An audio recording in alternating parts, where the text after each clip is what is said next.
Welcome to Candid Conversations with Dr. Mayfield. This episode is sponsored by Springs Mental Health Summit, a summit for parents, teachers, neighbors, and friends to talk about mental health in our community. For more information, go to springsummit.org. Here's your host, Trevor Sharon. Thank you for joining us again on Candid Conversations with Dr. Mayfield. We're so thrilled that you are joining us today. We wanted to cover a topic that is near and dear to Dr. Mayfield's and I's hearts, and that is the mental health stigma. And what I mean by that is that there seems to be in our culture this stigma, this fear, this thought that is pervasive in our society around mental health, that the only reason to pursue mental health or counseling or therapy or psychiatry or medication is because there's something wrong with you. Right, you're crazy. Yeah, and so we can't very easily find safe people who it's okay to say, you know what, I'm really struggling with depression and I feel like I need to talk to somebody. That just is not a common conversation.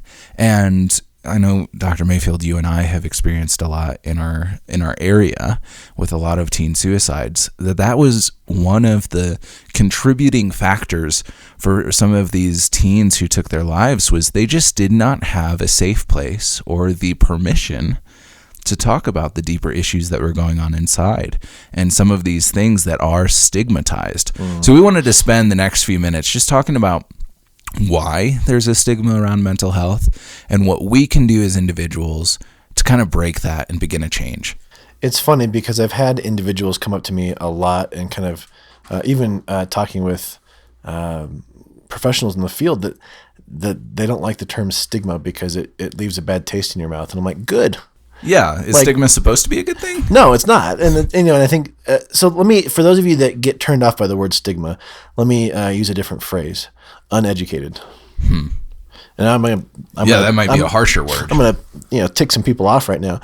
But that, I think in a lot of ways, that's what a stereotype and a stigma are is just an uneducation. And that's why we're having these conversations, is that we need to be educated, or at least have the desire to be educated, going back to the fixed versus growth mindset that let's enjoy learning and let's grow in that. And I was just sitting with one of my supervisees the other day at our other office, and just talking about, he had a couple clients come in and go, wow, this is not what we expected at all. This is not what we saw on TV. Right. I thought I was going to come in and get fixed, and now you're challenging me to find routes and things for me to do myself. Like, I thought you were going to come fix me. And so we have I think the stigma is perpetuated. The under or uneducation is perpetuated by our media. But what we see on a movie or a TV screen is not what therapy is. Yeah. And it's not what mental health is either. And I think we get sensationalized by turning on the TV and going, the Florida school shooting or Columbine. Yes, those individuals struggled with mental illness, but that's not all that mental illness is. Just because we have, that's where our society or our media goes to. It's not the end all be all. And so obviously, if I'm watching the news and this guy, let's say a shooting happens or something happens and it's highlighted on the news, and that person is said to have anxiety, why the heck would I want to speak up and say, now I have anxiety? Because now here's how society sees anxiety, and I'm not going to say anything. I'm not going to be, I don't want to be pushed into that pigeonhole.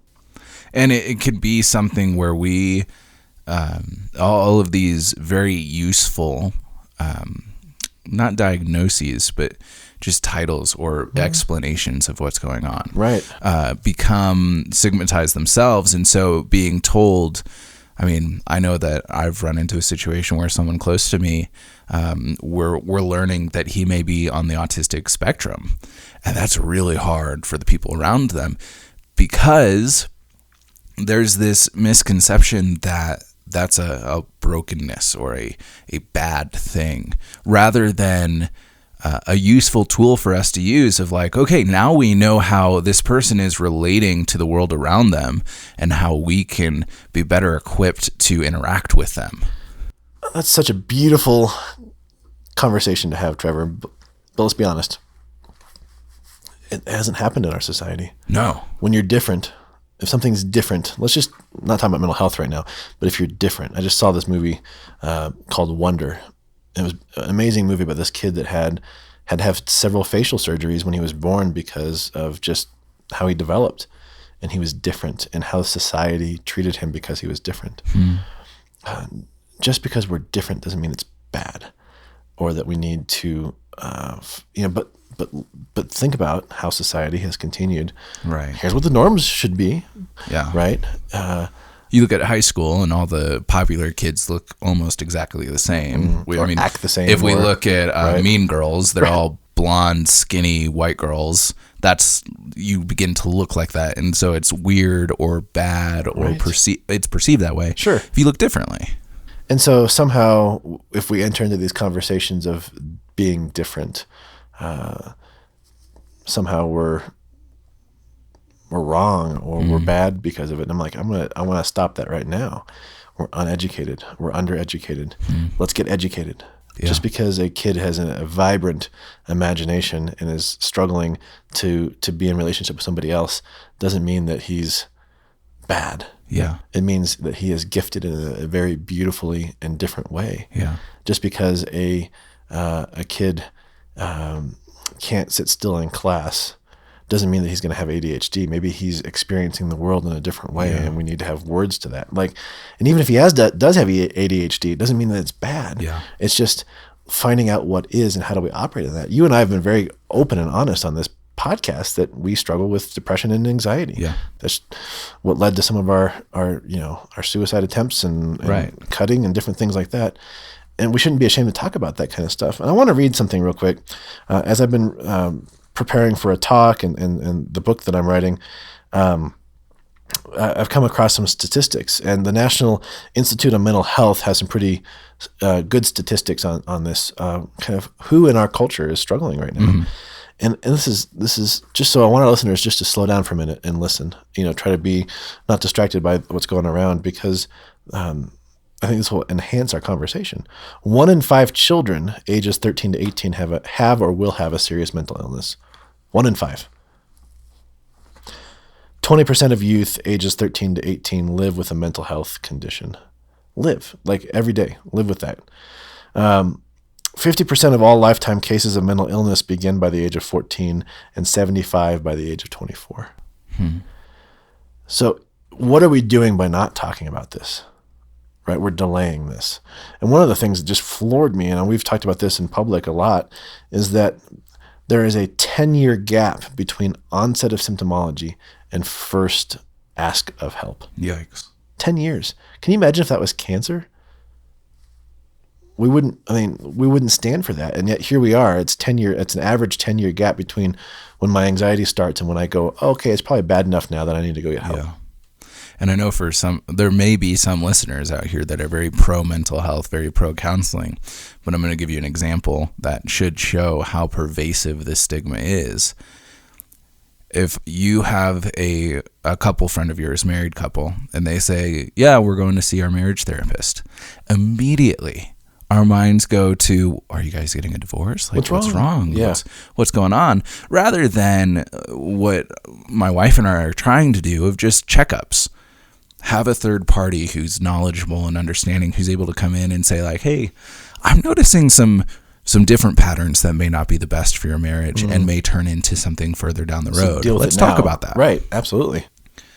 We just have such a culture where, one, we can't be honest with each other about what's going on really in our lives. Right. And I think some of that is a positive too, because we need to find those safe people, and not everybody is a safe person. So having those filters of, I'm not just going to air my dirty laundry with everybody, but I'm going to be very specific about who I do that with, is a good thing.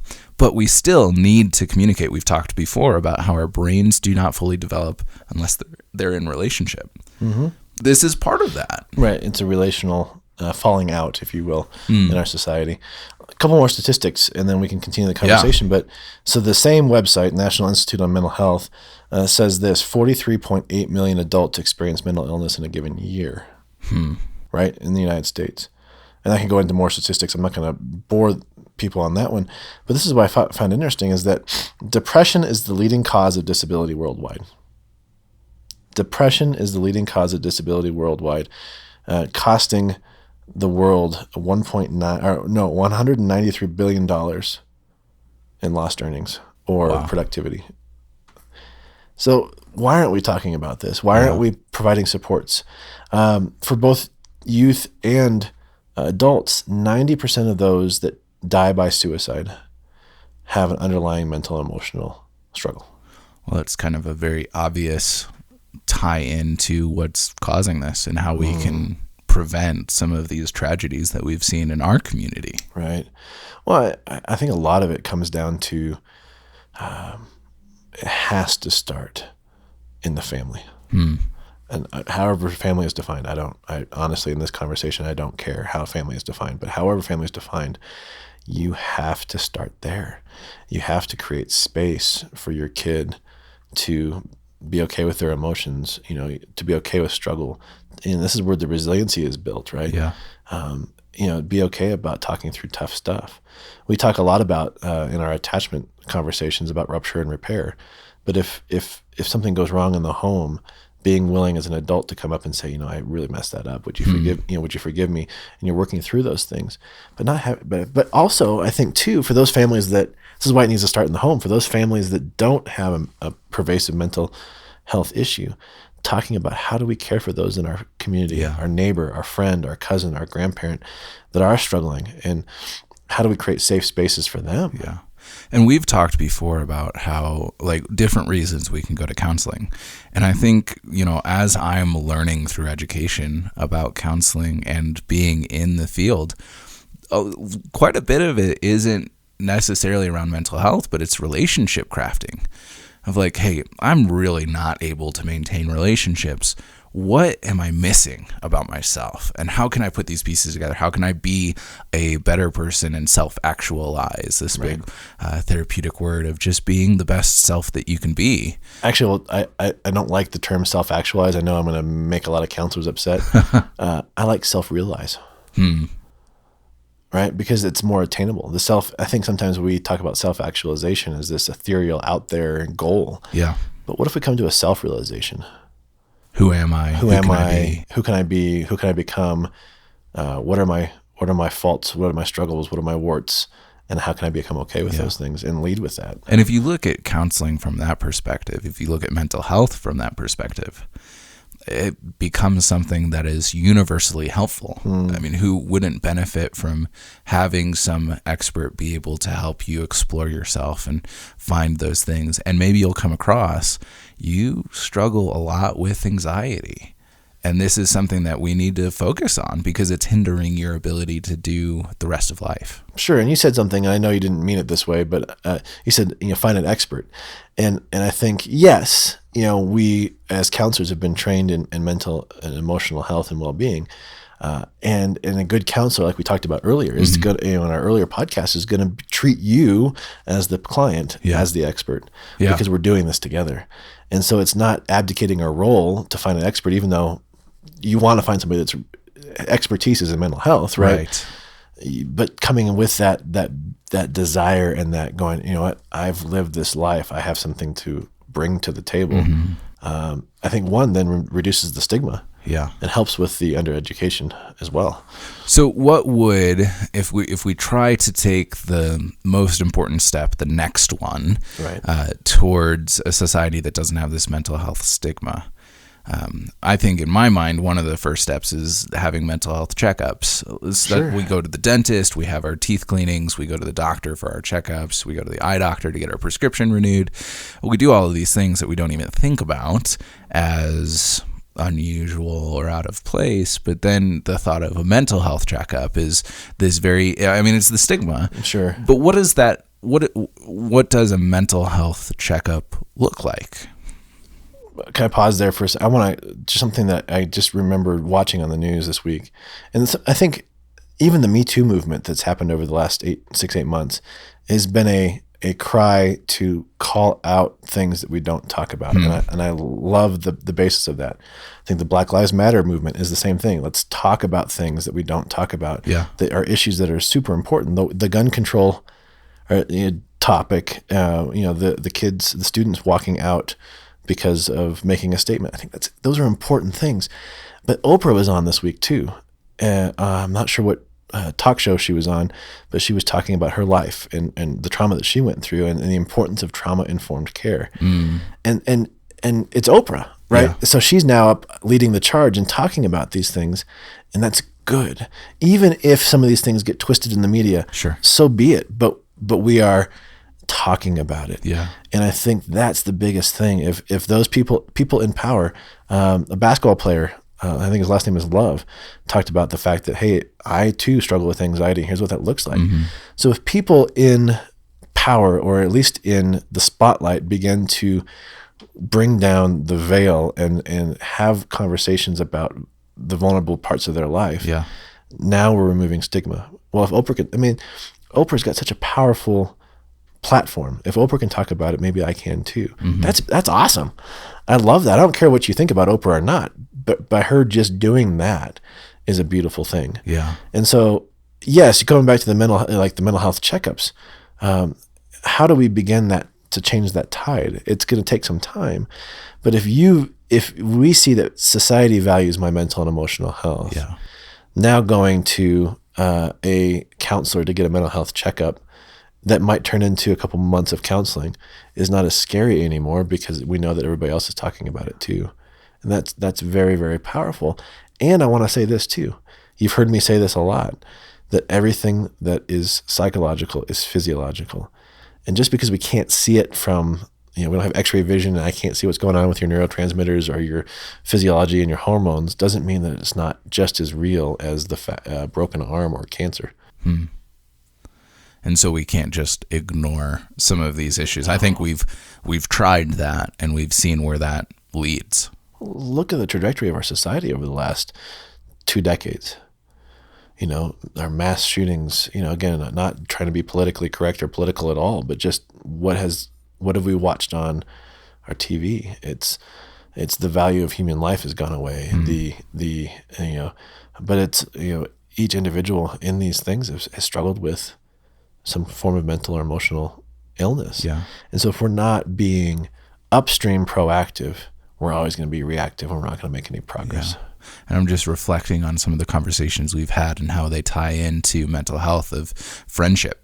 How do you develop a good friendship? How do you find safe people? All of these are mental health, pro-mental health conversations that begin this process. So if you've been listening to this podcast for a while and interacting with your fellows about this, you're already taking the first steps to destigmatizing mental health, which is hopefully going to change the way society treats each other and help us as friends, family members, neighbors, whatever, just to care more for ourselves and for the people around us, to be more attentive to, hey, I've been noticing this lately. What's going on? And creating a space that's safe to talk about some of these struggles. Because for me, if one of my friends were to lose it, to do whatever action out of the emotional turmoil within themselves, and I find out that they've been struggling with depression and anxiety and some of these things that I want to be able to support them in, and they reacted out of this way, that would be heartbreaking for me, because I want them to feel safe to say, like, hey, I'm struggling with anxiety. And it's like, one, me too. I get that. That makes sense to me. You're not alone in that. But two, like, okay, what can I do to support you? Rather than let's keep it in the darkness and you're the only one who's allowed to interact with your anxiety. Oh, sure. Yes, and keeping that conversation going, and not being afraid to be that neighbor or that friend that goes, no, you're not okay. I can see it. Yeah. Like, hey, let's go grab coffee. Come in, let's sit down and talk, and not just dismissing it and going, oh, okay. Right. You said you're fine. I hate that word. Yeah. It's no, like and being courageous in speaking into somebody's life, Yeah. or as somebody that is struggling, being courageous to take a step out Yeah. and say, I know And I'm not okay. recognizing that that's the first step, and that there are a lot of these struggles that we go through that we do need a professional. And that's where I'm going to encourage the listeners right now. If you haven't listened to the episode on how to pick a good counselor and what to look for in a good counselor, go back and listen to that. I think it was episode 4. Yeah, 4 or 5, because it's important to remind yourself of what you need to be looking for in a counselor that is competent, and it's also going to walk with you in this. And I think that brings up a really good point of there's a lot of experiences that we've had as a culture with counselors that are just awful. Yep. Where the experience was terrible. It was more damaging than healing. And I want to encourage our listeners to take the challenge of trying it one more time. Sure. Even if you tried it 5 times before. Try again, because you don't know where you'll be in 5 years and how much future you may thank you, present you for taking that step. And go back and listen to the podcast, because I don't want you to go to first page of Google and just kind of randomly pick somebody because they got the first page of Google, they must be good. Yeah. Maybe they are, and most likely they are. But do your research. Yeah. The next right step. Exactly. Exactly. Right. Yep. Yeah. And I hope that you can go back and listen to those podcasts and feel like you've been resourced. And if you run into a situation where you're really struggling between a couple options and are not sure how to do this, call us. We're not going to try. Obviously we have high respect, and we know who we have on staff are excellent as therapists. But if you are interested in somebody else, we're going to help you through that. We want to be a resource to you as our listeners and the community around us. And also, if you're out of state, exactly, you can call us and we will walk you through that. We may not know the exact laws of your state and what licensure looks like, but we would be more than happy to walk you through that. You'll either get a hold of Adam Smith, our inquiry coordinator, or he'll transfer you over to us, or you can reach out to us at candid@mayfieldcounseling.com and ask those questions. Mm-hmm. That's great. Don't let another day go by to seek that kind of help. 10 years between onset and finally getting help. It's ridiculous. It's a decade. Yep. Thanks. But really, think about that's a long stinking time. The individual that I am now at 25 is drastically different than who I was at 15. And I can't imagine if I had not, I'd be dead if I hadn't pursued mental health care at 15. But to just picture the trajectory of my life from 15 to now without seeking help, nowhere close to where I am now. So for two guys that have experienced it, the positives of it, step out in faith and do it. Yeah. And there's beauty in being able to find a good therapist and work through the harm that was done by poor therapists. Absolutely. I think just having the benefit of belief that it can be done better is a great first step internally to say, I'm willing to give it another shot. Yeah, that sounds good. Thank you for joining us. Again, feel free to contact us. Thank you for joining Candid Conversations. If you would like more information, go to mayfieldcounseling.com/candid conversations and check out our Facebook page, Candid Conversations with Dr. Mayfield.